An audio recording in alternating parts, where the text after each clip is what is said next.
semuanya, salam secinta Indonesia. Perkenalkan sekarang balik lagi sama saya Al, merupakan host magang di Alijaya Channel.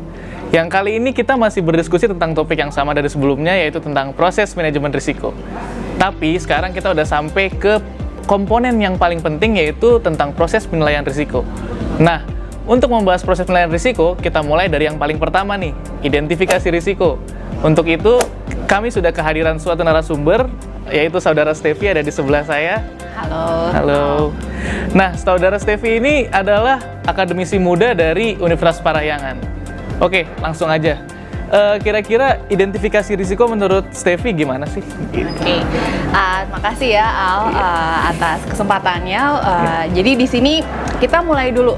Yang pertama itu bahwa identifikasi risiko itu merupakan salah satu bagian dari proses assessment atau penilaian risiko, gitu. Dimana di dalam proses assessment akan ada 3 bagian, yaitu yang pertama ada identifikasi dan juga analisis, dan juga nanti yang berikutnya adalah evaluasi risiko.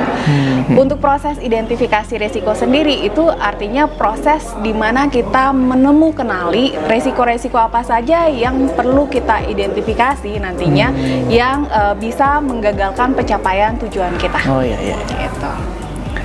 Nah, berdasarkan penjelasan berikut, mungkin kita masih agak kurang jelas ya, mungkin. Jadi lebih baik untuk memperjelasnya kita masuk ke segmen contoh dari identifikasi risiko itu sendiri.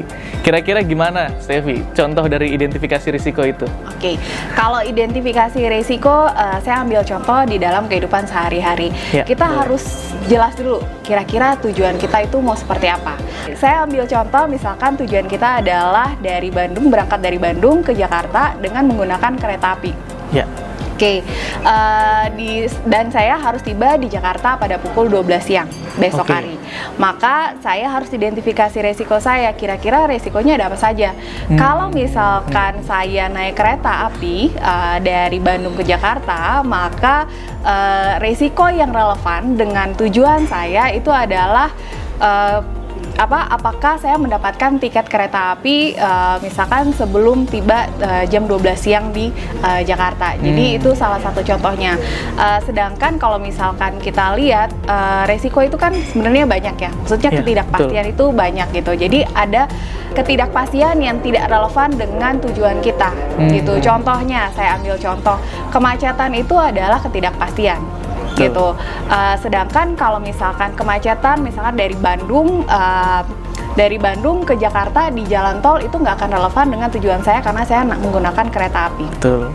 Gitu. Nah, contoh lain lagi ketika saya tidak bisa sampai di Jakarta tepat waktu sebelum pukul 12 siang, itu adalah misalkan perjalanan saya terlambat tiba di stasiun kereta api sehingga saya terlambat tidak bisa berangkat gitu kan. Nah, itu juga salah satu contoh saya mengidentifikasi resiko saya. Gitu.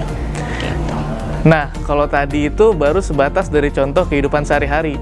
Sekarang gimana sih kalau contoh dari praktiknya langsung? Gimana, Stevi, contoh praktik langsungnya? Oke, kalau kita ambil contoh di dalam organisasi gitu ya, di dalam organisasi maka saya ambil contoh di perusahaan, misalkan perusahaan asuransi.